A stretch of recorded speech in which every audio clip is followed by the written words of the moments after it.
Hay dos pasajes en Génesis que quiero compartir con ustedes. Primero Génesis 45, versículos 4 al 8, y después, sin sacar tu dedo, de Génesis capítulo 50, versículos 17 al 21. Dice 45, 4 al 8, entonces dijo José a sus hermanos, acercaos ahora a mí. Y ellos se acercaron. Y él les dijo, yo soy José, vuestro hermano, el que vendisteis para Egipto. Ahora pues, no os entristezcáis, ni os pese de haberme vendido acá, porque para preservación de vida me envió Dios delante de vosotros. Pues ya ha habido 2 años de hambre en medio de la tierra, y aún quedan 5 años en los cuales ni habrá arada ni siega. Y Dios me envió delante de vosotros para preservaros posteridad sobre la tierra y para daros vida por medio de gran liberación. Así pues, no me enviasteis acá vosotros, sino Dios, que me ha puesto por padre de Faraón y por señor de toda su casa y por gobernador en toda la tierra de Egipto. Génesis 50, 17 al 21. Jacob, antes de morir, le dice lo siguiente a José en forma indirecta. Así diréis a José, te ruego que perdones ahora la maldad de tus hermanos y su pecado, porque mal te trataron. Por tanto, ahora te rogamos que perdones la maldad de los siervos del Dios de tu padre. Y José lloró mientras hablaban. Vinieron también sus hermanos y se postraron delante de él y dijeron, henos aquí por siervos tuyos. Y les respondió José, no temáis. ¿Acaso estoy yo en lugar de Dios? Vosotros pensasteis mal contra mí, mas Dios lo encaminó a bien para hacer lo que vemos hoy, para mantener en vida a mucho pueblo. Ahora pues, no tengáis miedo, yo os sustentaré a vosotros y a vuestros hijos. Así los consoló y les habló al corazón. Qué historia conmovedora la de José. Interesante que se presentó cuando venían los hermanos, que lo habían vendido, pensaron que había desaparecido del mapa y esa hambruna lo lleva hasta Egipto, donde José era nada menos que una suerte de primer ministro, y cuando están ahí trayéndole algunas cosas que les había pedido, entre ellos a su hermanito, ahí José dice, vengan acá, yo soy José, el que ustedes vendieron. No sé si alguno se acuerda de la película Relatos Salvajes, el loco que había entrado al avión y dijo, yo soy fulano, el que le hicieron esto. Ahora José no dijo eso. José les dijo, no tengan miedo, porque ustedes quisieron hacer las cosas mal, pero Dios estaba detrás de todo esto. José tenía una perspectiva muy clara de la visión de Dios, de la perspectiva de Dios. ¿Qué es lo que Dios quería? José no se quedó mirando solamente a los hermanos. No es que José negó lo que los hermanos le hicieron. José sabía muy bien y les recordó muy bien y se acordaba muy bien, porque perdonar no significa sufrir amnesia, sino perdonar significa ver lo que nos hicieron desde otra perspectiva y decidir que no nos deben nada. Pero si yo me olvido lo que hicieron, no estoy regalando nada de lo que me hayan quitado. Pero perdonar es regalar lo que nos quitaron. Así que José tenía esa perspectiva tan clara de lo que Dios quería, de lo que esperaba, y decidió, en medio de esa perspectiva de Dios, renunciar a ese dolor crónico que es el rencor y el resentimiento voluntarios. El rencor y el resentimiento voluntario son un dolor crónico que únicamente se va cuando el que los posee decide abandonarlos. José dejó de ver los malos hermanos, a sus malos hermanos, y concentró su visión más allá de ellos, detrás de ellos. Esta es la diferencia entre una vida superficial y una vida profunda. En una vida superficial vemos lo que tenemos delante de nuestros ojos. En una vida profunda, en una visión profunda, vemos lo que hay detrás de todo esto. A veces los cristianos tenemos esa visión, esa perspectiva superficial de la vida, donde nos volvemos tan susceptibles susceptibles, solamente vemos causa-efecto y nos enojamos con lo que nos pasa como si fuéramos animalitos que no entendemos nada. Por eso yo quiero llamarle a este mensaje la generación de cristianos de cristal. ¿Oyeron hablar de la generación de cristal?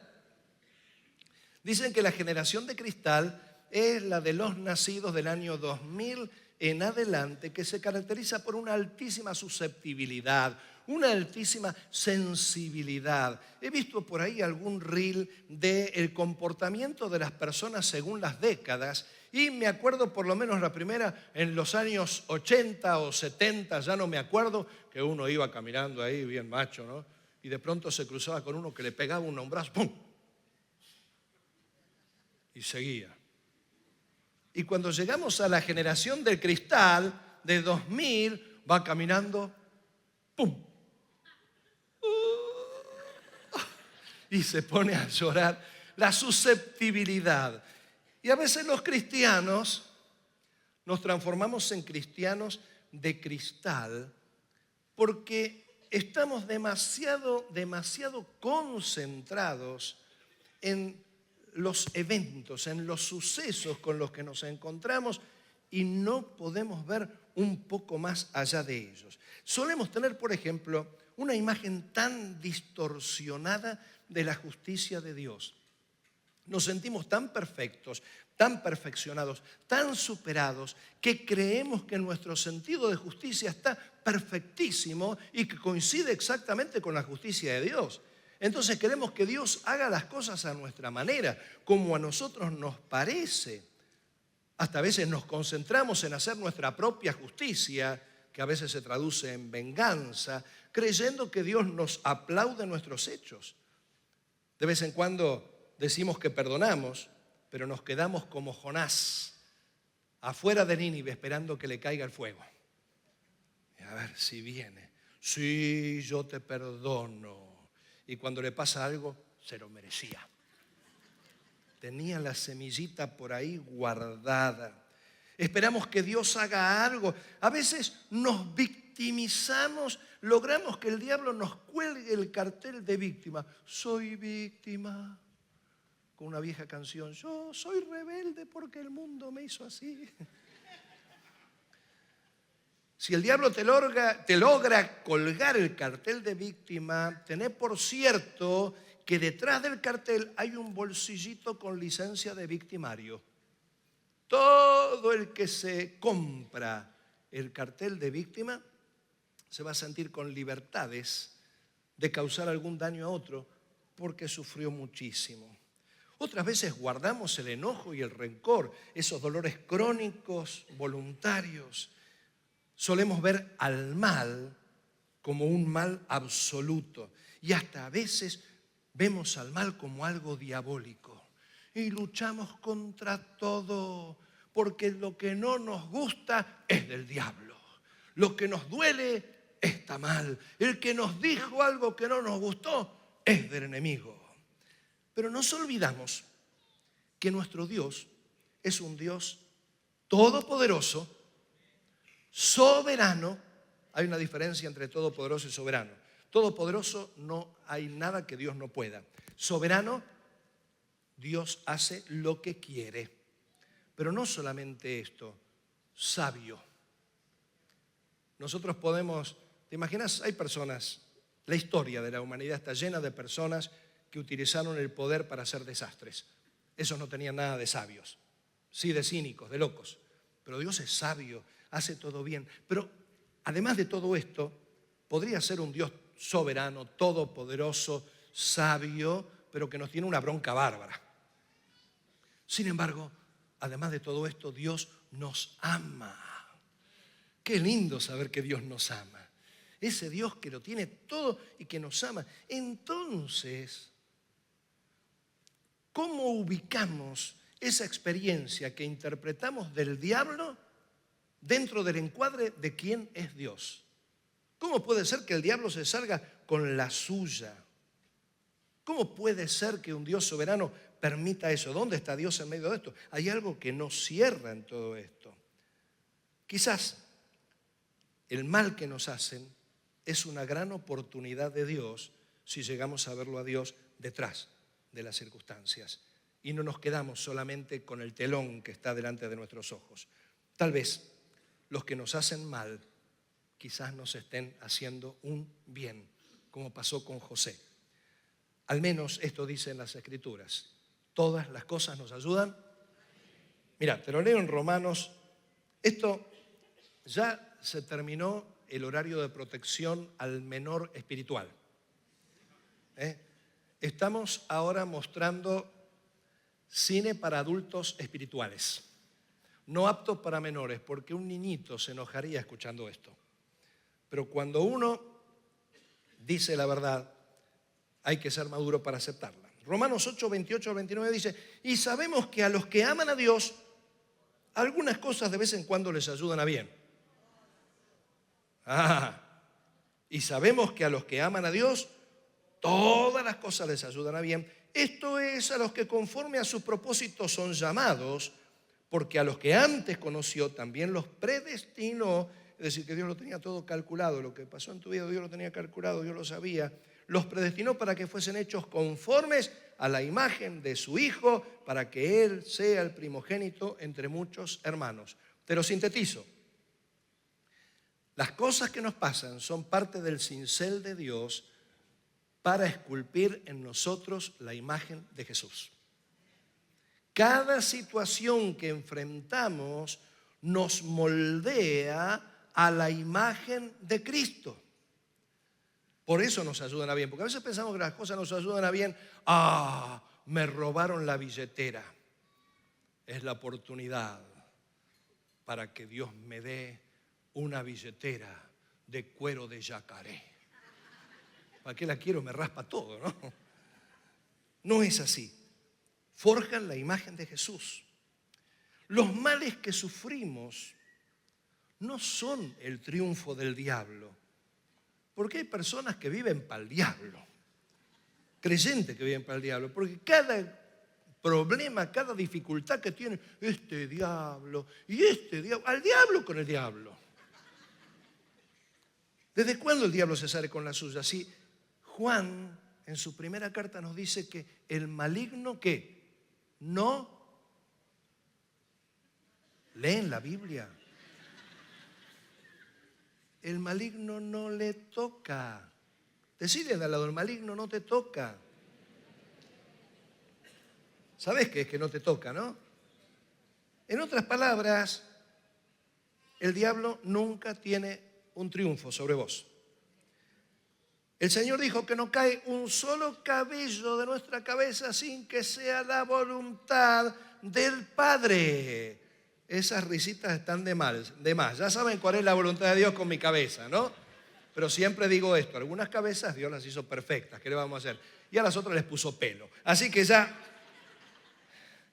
por lo tanto, capaz que el mal que nos están haciendo termina haciéndonos bien. ¿Cómo nos gustaría criarnos en condiciones óptimas, ¿no? Entre algodones, ser plantas de invernadero, que damos tanto fruto en las mejores condiciones, pero cuando trasplantan el limonero de invernadero en el jardín de casa se marchita todo. ¿Por qué? Porque se crió entre celofanes. Un bebé recién nacido recibe todo tipo de bienes, que la mamadera, que era el leche, el provechito ahí, después le limpian los pañales, le limpian con una dedicación y si se paspa inmediatamente le ponen, no voy a hacer propaganda de la crema, pero vos ya sabés el nombre que tiene. Pero un día, ese bebé tiene que hacer el esfuerzo de sostener la mamadera. Se acabó, nene. Agarra el biberón. Ya tenés 3 años. Después tiene que hacer el esfuerzo de erguirse y caminar hacia sus juguetes. Si tu hijo tiene 40 años, no vayas a buscarle los juguetes. Solo tiene que llegar por sus medios. Tiene que aprender a controlar sus esfínteres. Tiene que aprender a controlar su hambre y su sueño. no puede comer cuando se le ocurre y dormir cuando se le ocurre. Tiene que aprender a enfrentar frustraciones, porque las frustraciones son las que forjan nuestro carácter. Tiene que aprender a administrar una tierra que produce cardos y espinos. Yo no puedo cambiarle el ambiente al bebé.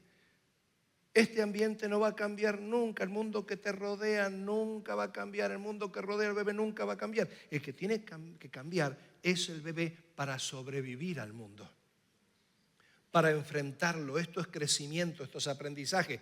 La vida cristiana no es una excepción. Por eso necesitamos tener una visión más profunda de las cosas que nos pasan. Vemos las pérdidas, por ejemplo, como algo absolutamente negativo y siempre buscamos una revancha a lo que perdemos. Como te dije, la billetera. Me robaron la billetera. Dios te dará una mejor y con mucha plata. Amén. Tomo esa palabra. Y resulta que no tenés ni para comprarte la otra billetera. Y decís, ¿dónde está la revancha y la promesa? Buscamos la revancha porque no nos gustan las pérdidas, lo vemos como algo, siempre va a ser negativo, pero capaz que las pérdidas nos ayudan a depender más del Señor, porque algunas cosas que perdemos pueden transformarse en nuestro Señor, en nuestro agente de dependencia. Las pérdidas nos enseñan a soltar y aferrarnos menos a esta vida, porque volviendo al caso de tu billetera, te aseguro, cuando Cristo venga a buscarnos, tu billetera queda acá. Te cuesta decir amén eso, ¿eh? No, la jubilación. Las pérdidas nos hacen aprender a vivir sin esto y sin aquello, lo cual es maravilloso porque nos da libertad. Las pérdidas nos permiten confiar en el cuidado y en la suficiencia del Señor, porque cada vez que perdemos algo o alguien, decimos, ¿y ahora cómo sigo? Y de pronto vamos siguiendo con las fuerzas que el Señor nos da.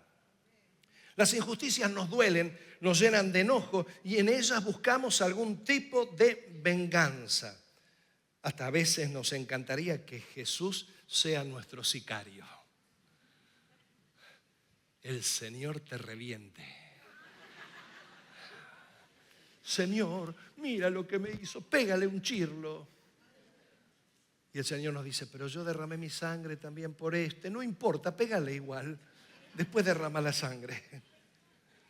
Pero en medio de las injusticias vamos aprendiendo a confiar en la justicia de Dios, que hace las cosas tan bien. Porque cuando buscamos nuestra propia justicia, metemos la pata porque no sabemos nada, no entendemos todo, no lo tenemos todo el conocimiento, no sabemos las motivaciones, los mecanismos, los efectos, las consecuencias, nada.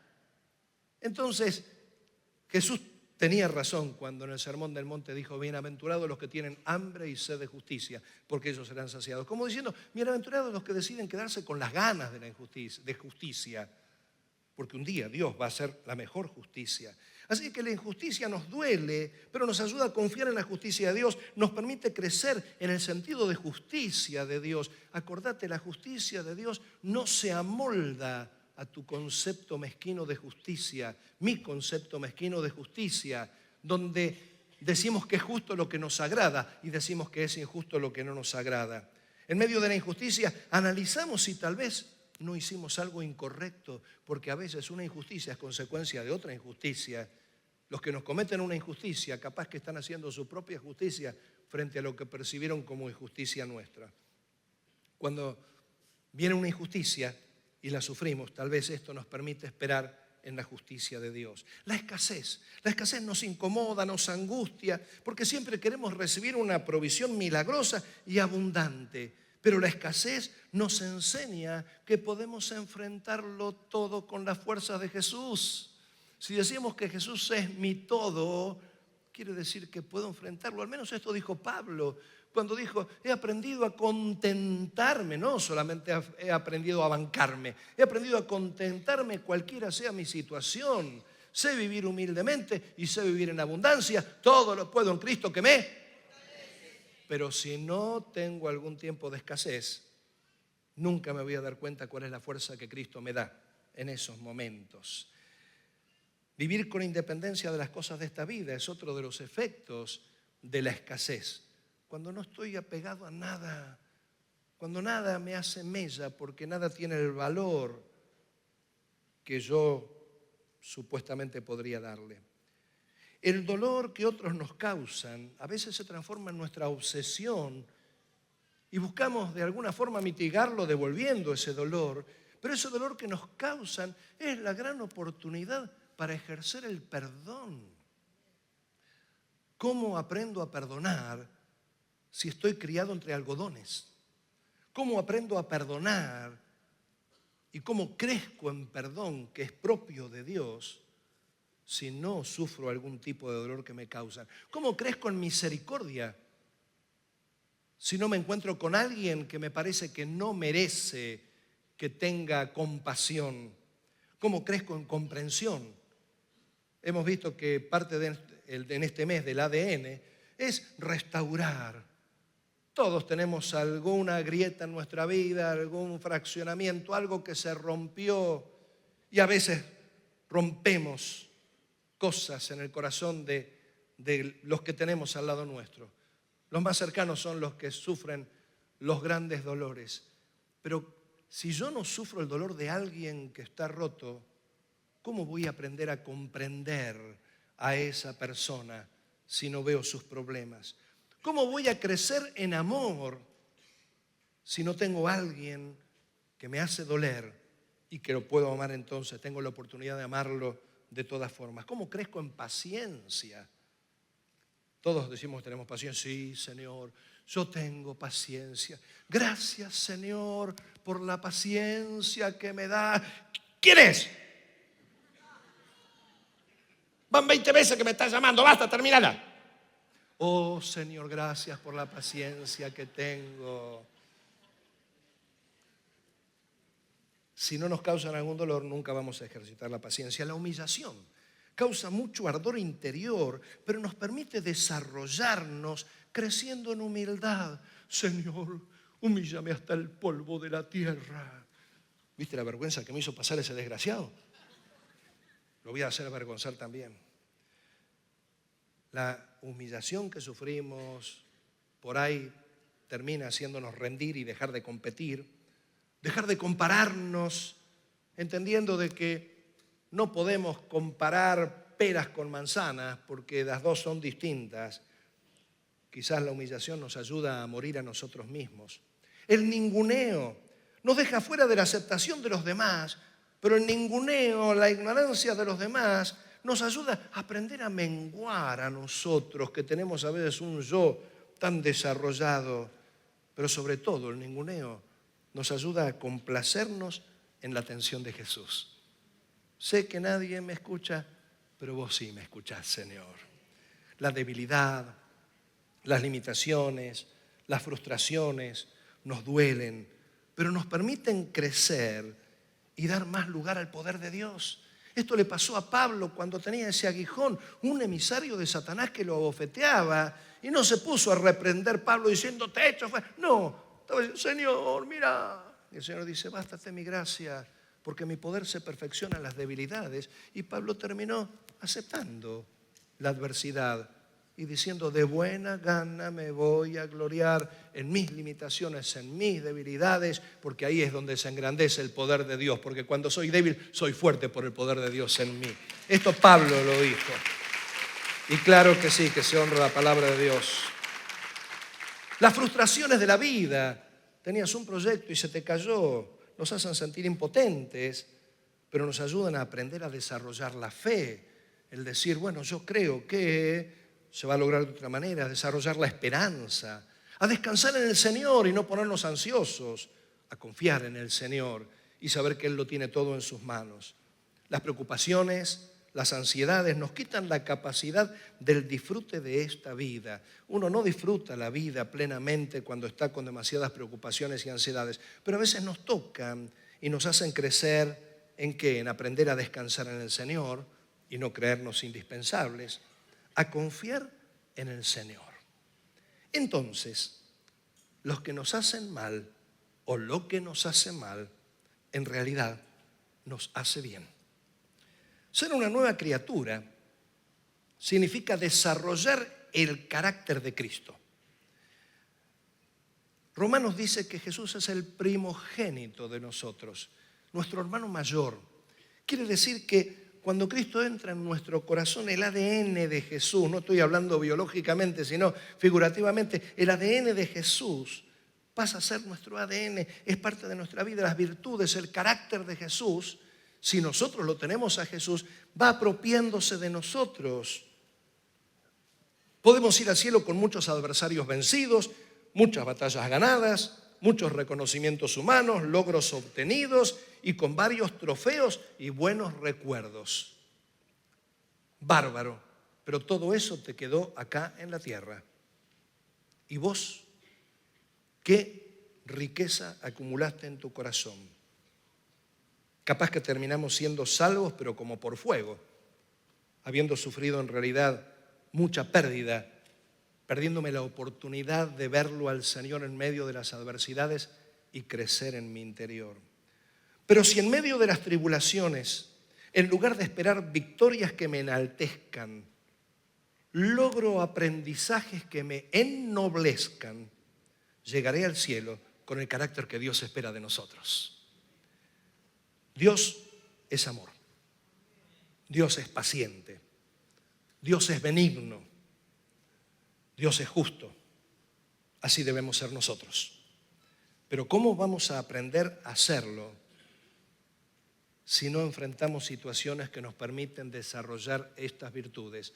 Las virtudes no se desarrollan en medio de la bonanza. La bonanza, el confort y el bienestar más bien nos anestesian y nos envician e impiden nuestro desarrollo. El carácter de un cristiano se desarrolla en medio de las adversidades. Por tanto, los dolores de esta vida son para que seamos más como Jesús. José mostró ser un hombre de fe. ¿Por qué mostró ser un hombre de fe? Porque él no se quedó con el telón de los hermanos que le hicieron mal. La fe nos permite ver más allá de la tormenta. La fe nos permite ver más allá de las adversidades. La fe nos permite ver a Dios donde los que no conocen a Dios no pueden verlo.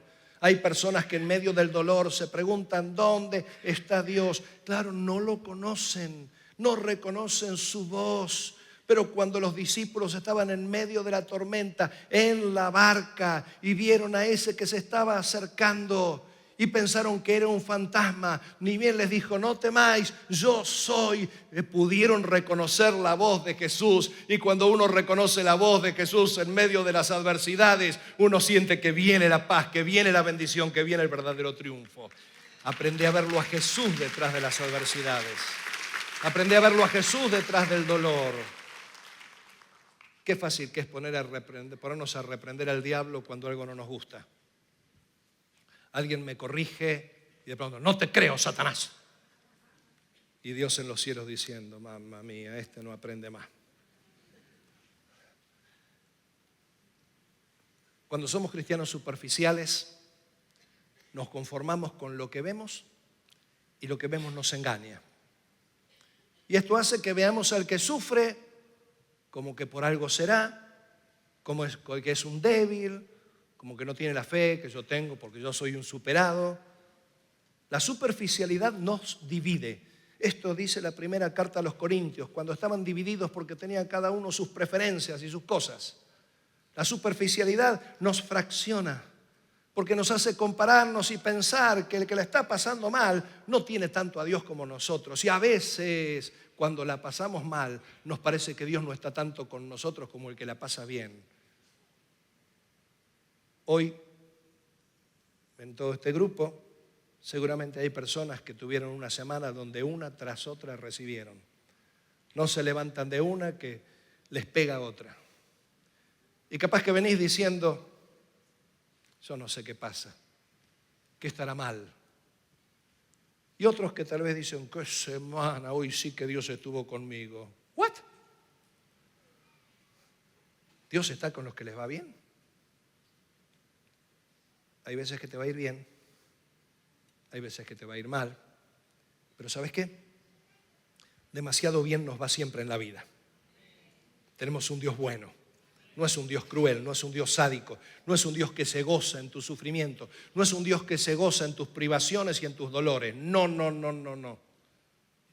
No hagamos una apología del masoquismo. Pero sí, de vez en cuando te va a tocar sufrir, y a veces es un sufrimiento sostenido. Trata de tener la visión de fe de José, que no miró el telón, no miró la circunstancia, no miró la adversidad, sino lo vio a Dios detrás de la adversidad. Y cuando uno lo ve a Dios detrás de la adversidad, uno le encuentra sentido a todo. Y cuando uno le encuentra sentido a todo, uno crece, uno se desarrolla, y en un abrir y cerrar de ojos uno está apto para vivir los cielos y tierra nuevos del Señor. Cerrá tus ojos por un momento.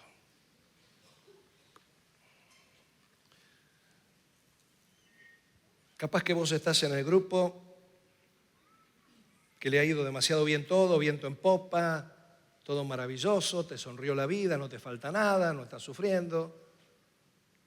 Y capaz